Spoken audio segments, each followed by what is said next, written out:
Radio warra Wangeelaati.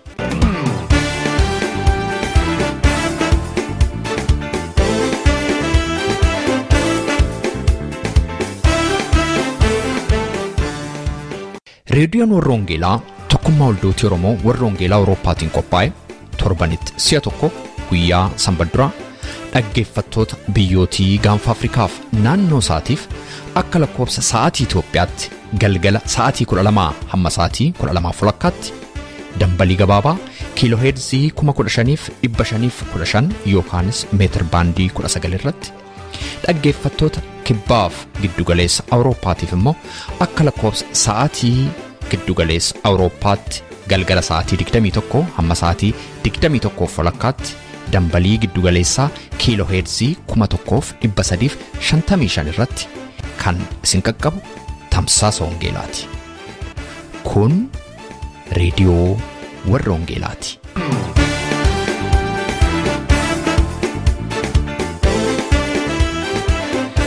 Warra rakkina keessa jiraniif dirmachuu saba ofii dubbatachuu hin dandeenyeef immoo dubbachuu sagalee Waaqayyootu nu abbooma. Sagaleen Waaqayyoo macaafa fakkeenyaa boqonnaa 31 lakkoofsa 8-9 irratti ati warra ofii isaaniitiif dubbachuu hin dandeenyeef dubbadhu, warra abbaan irra hin jirreefis dhugaa isaanii eegiif, isaaniif dubbadhu, firdii qajeelaas isaaniif kenni, warra hiyyeessotaaf warra waan barbaachisaa dhabaniif falmi jedheetu dubbata. Egaa warri sagalee kana dhageenye sabnatu rakkina keessa jiru lakkii kunnan ilaallatu jechuu hin dandeenyu. Isa rakkateef dirmachuu iddoo rakkina isaatii dhaabbatanii iyyachuufiin cubbuun qabu. Dhugaa dhokatee ifa baasuu sagalee Waaqayyootu nu dirqisiisa. Warra sagalee hin qabneef sagalee ta'uu akka kaayyoo isaatii tokkotti qabatee kan hundeeffame tokkummaa waldooti Oromoo warra Wangeelaa Awurooppaa hamma haalleeyyameefiitti saba dhiibameef sagalee isaa dhageessisuun dhimma irratti hojjetudha. Kanaaf saba keenya karaa nagaa hiriira nagaa bahee irratti rasaasa roobsuudhaan ajjeechaan guyya guyyaatti raawwatamaa jiruuf fuundura Waaqayyoottis akka seera biyya lafaa kamittiyyuu badii guddaadha. Kana waan ta'eef badiin gitan qabne gara jabinnisuu kanneessaan akkasii akka dhaabbatuuf kallattii dandeenye maraan sagalee keenya dhageessaa turreerra. Ammas immoo dhageessaa jirra. Baatiiwwan darban keessa dhimma kana laalchisee qaamilee hawaasa addunyaa hedduutti xalayaa erginee turre. Qaamilee kana keessaatii paarlaamaan Awurooppaa isa tokko si'a ta'u guyyoota muraasa fuuldura deebii xalayaa keenyaa nu ergee jira. Pirezidaantiin paarlaamaa Awurooppaa xalayaa nuuf ergan kana keessatti ajjechaa hidhaaf hiraarfama saba Oromoo irra ga'aa jiru hatattamaan akka dhaabbatuuf karaa danda'ame hundumaa paarlaamaan Awurooppaa mootummaa Itoophiyaa irratti dhiibbaa gochuusaa itti fufaa kan jedhu sagalee jajjabinaa nu erganiiru. Kun waan gaariidha. Haala sabni keenyaa itti jiru sodaachisaa yoo ta'eyyuu dhaggeeffattoota keenya ammayyuu abdiin jira jechuudhaan abdii sagalee Waaqayyoo labsina. Egaa nagaa sin gaafachuu hin daganne harka fuune attam jirtu jaallatamtootaaf kabajamtoota dhaggeeffattoota keenya reediyoon warra Wangeelaa sagantaa ishee guyyaa har'aa kunoo jalqabdeetti. Torbanoota sadan darbaniif ergaa sagalee Waaqayyoo ergaa jajjabinaa nu fidaa kan ture obboleessi keenya hojjetaa Wangeelaa Galatii Haayiluu ergaa isaa har'a nu golaba.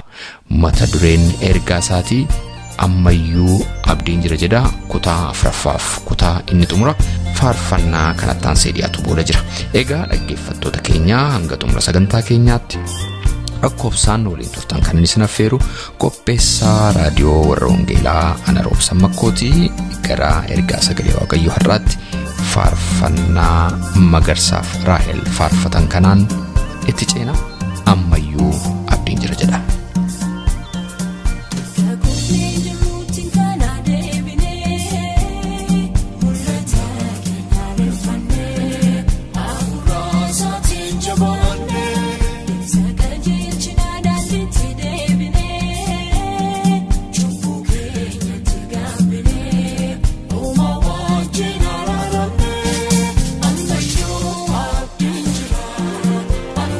Oh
Waaqayyo sinaa eebbisuu baga nagaadhaan dubbii Waaqayyoo dhaga'uu dhuftan hundumti keessaniyyuu torban sadan darbaniif kan waliin ilaalle waa'ee abdiitii gara jalqabaa irratti abdii yeroo halkan walakkaa boodaa kan jedhu torban lamaaf ilaalle torban darbe immoo abdiin keenya jiraataadha inni halkan walakkaa booda dhufu kun kan jedhu walii wajjin ilaalle achi keessaa abdiin keenya maaliif jiraataa ta'a kan jedhu qabxii lama ilaallee turre isin yaadachiisuudhaaf araara Waaqayyoo guddaadhaan argame lammaffaa irratti immoo du'aa ka'uu Kiristoosiin bu'uureffame kan jedhan qabxii achi jalatti sol wajjin ilaalle qabna har'a kan wal wajjin ilaallu qabxii sadaffaaf arfaffaa ta'a qabxii sadaffaan abdiin keenya maaliif jiraataa ta'e isa jedhuuf hafuura qulqulluudhaan mirkaneeffame.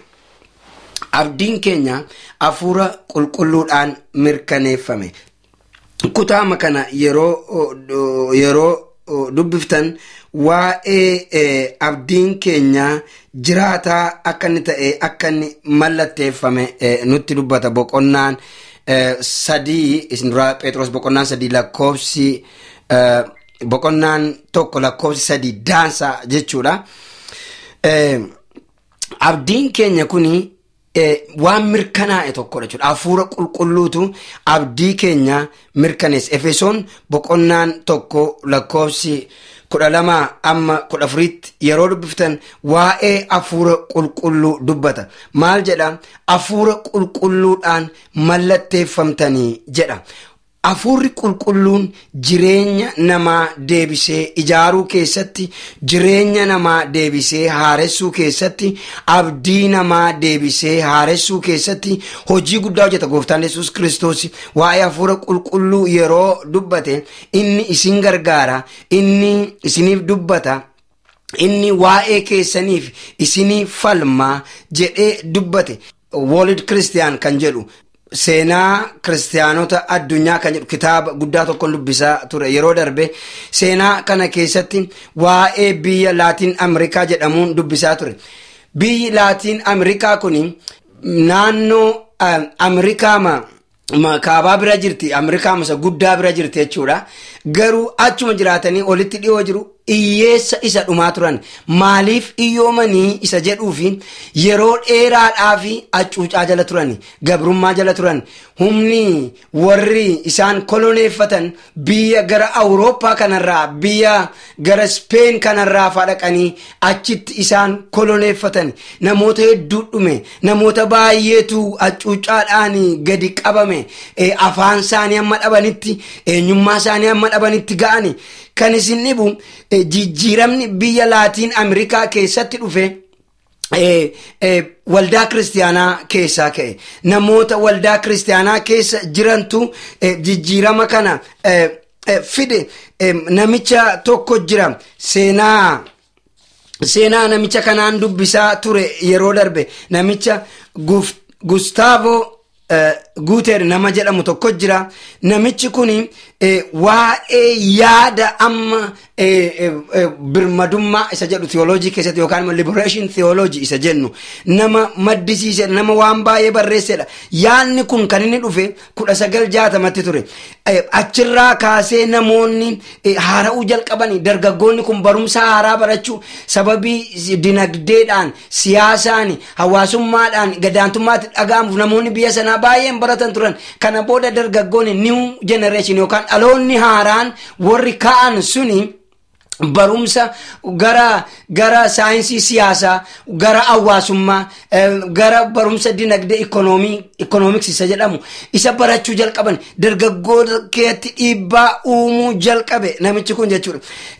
Waggaa muraasa booddee, waggaa 10 booda 1943tti immoo namichi kun kitaaba garaagaraa barreessuu jalqabe, barreeffama garaagaraa barreessuu jalqabe waa'ee birmadummaa dhala namaa irratti. Waldaan kiristaanaa waa'ee birmadummaa irratti hojjechuutu irra jira. Waldaan kiristaanaa waa'ee isa kanaa dubbachuutu irra jira jedhe. Hafuurri qulqulluunii jedhan biyya lafaa keessatti hojii irra jira jedha.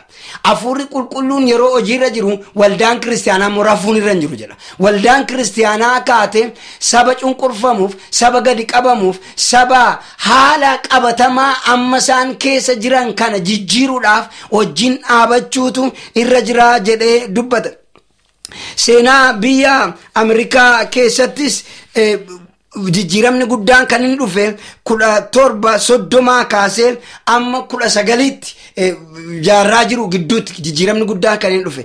Jijjiiramni kun waa'ee hafuura qulqulluu wajjin baay'ee wal qabatee jira. Yeroo dammaqiinsaa namoonni jedhaman warra akka Edward Jonathan Fadamni jedhaman warra akka Whitefield Fawdo jedhaman wangeela kana dubbachuu jalqaban. Waa'ee wangeelli kun dhimma hawaasaa keessa galuutu irra jira. Hafuurri qulqulluun dhimma hawaasaa hin dubbataa jedhanii jijjiirama guddaa fidan. Hafuurri qulqulluun nama mallatteessee dhiisa otoo hin ta'in jijjiirama guddaa fidaa jechuu barbaadeen. Hafuurri qulqulluun macaafa qulqulluu keenya irratti milikkita jedhanii kan mallattoodha. Mallattoo jireenya keenya irra jiraatudha. Jireenyi keenya mallattoo kana qabachuudha. Mallattoo kana qabachuun akka chaappaa isa biyya lafaa kana adda irratti mallatteeffannee yookaan akka irratti mallatteeffannee deemnatu hin ta'in hafuurri qulqulluun hojiin samaa'in hafuurri qulqulluun birmadoomsuudha. Hafuurri qulqulluun jajjabeessuudha. Hafuurri qulqulluun gargaaruudha. Hafuurri qulqulluun hojjechuudha. Hafuurri qulqulluun uumuudha. Kanaaf waldaan kiristiyaanaas amantoonnis calluma jedhanii warra ta'an otuu hin ta'in warra hojjetanidha jechuudha. Hafuura qulqulluu kana wajjin warra dhugaa wajjin dhaabatan warra gartuu dhugaa ta'an. Maaliif hafuura dhugaa sana gaafa fudhatan dhugaa anaaf baatu jedhe. Waa'ee dhugaa ba'u warri hafuura qulqulluu kanaan mallatteeffamanii jechuuf jedheen isa kana dubbachaa jira. Arfaffaatanis hin dabarsaa. Qabxii arfaffaan dhaala nuuf kenna. Dhaala nuuf kenna. Maaloon du'aa ka'uun Yesuus Kiristoos dhaala nuuf kenna waan ta'eef jiraataadha jechuudha. Dhaala hin banne tokko nuuf kenna. Dhaala hin banne tokko harka keenya keessa buusa. Sagalee Waaqayyoo keessaa isa duraa Phexros boqonnaa 1:4 gaafa dubbiftan waa'ee dhaalaa argitu. Waa'ee dhaala hin banne Yesuus Kiristoos biraa akka nuyi qabnu dubbata kutaan kun.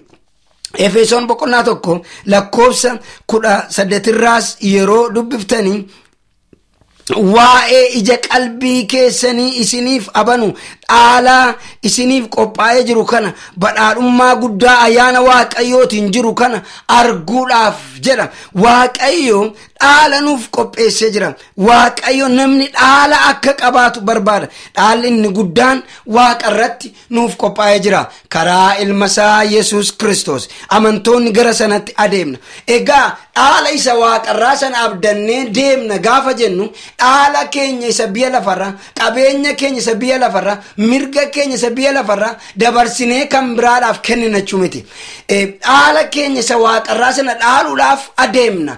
Asittis immoo namoonni baay'een hacuucaa jalaa ba'anii hidhaa jalaa ba'anii dhaala sanaaf akka qophaa'an goona.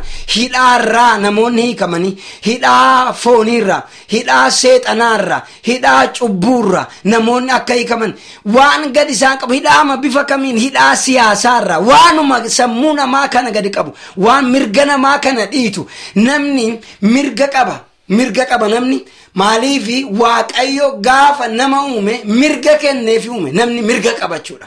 Mirga namuumaa qaba. Kanaaf Waaqayyoomtiyuu mirgi dhala namaa kun akka inni dhiitamu hin barbaadu. 7 darbe dubbadheera. Biyya Gibxii keessatti sabni Israa'el mirgi isaanii yeroo dhiibame, mirgi isaanii yeroo dhiitame Waaqayyo sabni kun abaan jedhe dhaqanii naaf tajaajilan kan ofii isaanii haa qabaatan jedhe. Kana jechuun maa jechuudha? Waaqayyoo jedha boqonnaa 2 gaafa dubbiftan lakkoofsa 23 kaaftanii seera ba'u boqonnaa 2 gaafa dubbiftan iyyi isaanii na fuulduratti ol ba'ee sabni kuni boo'ichi isaanii na fuulduratti ol ba'ee inni isaanii hacuucaa jalaa hidhaa jalaa ba'uudhaaf iyyatan kun na bira ga'eera jedhe Waaqayyo gooftaan maccaa. Isaan gara dhaala isaaniitti, gara biyya ofii isaaniitti, gara qabeenya ofii isaaniitti haa deeman jedhe. Kana jechuudha Waaqayyo saba tokko biyya tokko irratti gaafa uumu akka isaan qabeenya sana itti jiraataniif kan isaanii godhataniif achi isaan kaa'achuudha. Malee namni mukumtiyyuu namni mukamtachuu barbaada. Mukumtillee kan isin dhibu lafa dhaabate sana asii gadi idda isaa itti gadi guddifachuuf kan kooti kan jedhe sanaaf idda isaa asii gadi guddifatee soora argachuufi mirga qaba asii gadi guddachuuf lafa kan kooti jedhee irra dhaabame sana. dhalli namaa immoo iddoo irra jiru sana kan kooti iddoo jedhe sana irratti ballachuu irratti hundee baafachuu idda baafachuu ija naqachuu ija godhachuu utuu irra jiraachuu malee irratti ija isaa dhabu ijachuun dargaggoonni ija boriiti dargaggoonni amma haala garaagaraatiin mana hidhaa jiran haala garaagaraatiin cuucamaa jiran biyya keenya keessatti Oromiyaa qofaaf miti addunyaadhaaf barbaachisu biyya kanaaf barbaachisu kanaaf Waaqayyo gooftaan macaa akka isaan ija godhatan barbaada walumatti qabee kanan dubbachuu barbaadu bari'uuf jedhan isiniin jechuu barbaada abdiin keenya jiraataadha abdii yeroo halkan walakkaa boodaa jechuun halkan walakkaa boodi akka biyya keenyaatti akkan iddoon jirutti duwwaa jalqabna duwwaa irraa isa ka'u jalqabeeti halkan walakkeessa halkanii 12 irraa kaaseeti kan lakkaa'amuu jalqaba jechuudha achirraa kaasee lakkaa'amuu jalqaba yeroon kanaafi halkan walakkaan suni bari'eera jechuudha halkan walakkaa sana boodanne jiru bari'eera jechuudha iniif hin jira malee kanaan isinitti dubbachuu barbaadu bari'eera biiftuutas hin bahin jira malee bari'eera inifa abdiin keenya jiraataadha yeroon kun yeroo halkan walakkaa yoo nutti fakkaate iyyuu halkan walakkaa kanatti aanenni kan dhufu barii ganamaati jabaadhaa Waaqayyo isin wajjin haa ta'u isiniif kadhannaa Waaqayyo hunduma keenya eebbisu eebbifamaa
Kun reediyoo warra Wangeelaatii sagantaan keenyaa itti fufa.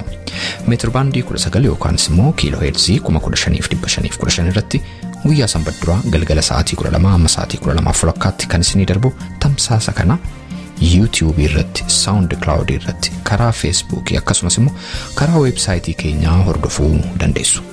Websaayitiin keenyaa maqaansaa www.uoece.org jedhama. Irraan isinii deebi'a. www.uoece.org jedhama. Dhaggeeffattootni keenyaa biyya Ameerikaa immoo itti dabalaan lakkoofsa bilbilaa 51824 torba duwwaa torba lamarratti tola bilbiluudhaan akkasuma nu dhaggeeffachuu akka dandeessan isin yaadachiisa. Facebook irra jirra, like nu tolcha, YouTube fi SoundCloud irras jirra, subscribe gochuudhaan karaa isinitti tole nu hordofuu dandeessu. Dhaggeeffattoota keenya hanga xumura sagantaa keenyaatti immoo faarfannaa ittaanu kan dhaggeeffachaa akka turtaniin isin affeeraa kan faarfannaa kana nu faarfattu Bilisee Karrasaati. Yoommi saba kee jaarraa lakkaa'eera mallattoo hiyyummaa biyyoon daafta'eera. Hattuun simatamee sobduun milkaa'eera utuu qabuu dhabee sabni keeyyoomee. Utuu qabuu dhabee sabni keeyyoomee.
barteef malee adoo wal jaallata hiyyuma sodaate hiyyuma sodaate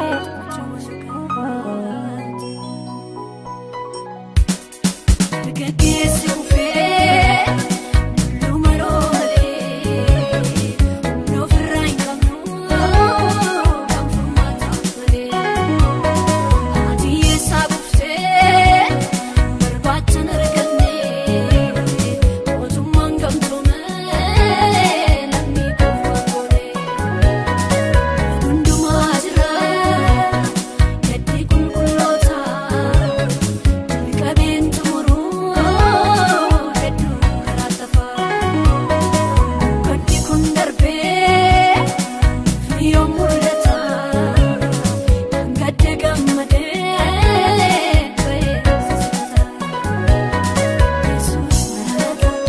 dhaggeeffattoota keenya sagantaa keenya irratti akka eebbifamtan abdii qabna. Waa'ee sagantaa keenya gaaffii yookaan yaada yoo qabaattaniif karaa teessoo xalayaa keenya rwv@13 Oslo Norway jedhaatiin nu barreessaa yookaanis karaa iimeeyila keenya raadiyoowwarrawangeelaa@gmail.com jechuudhaan nu qunnamaa. Torbee sagantaa biraatiin hamma walitti deebinutti nagaa Waaqayyootiin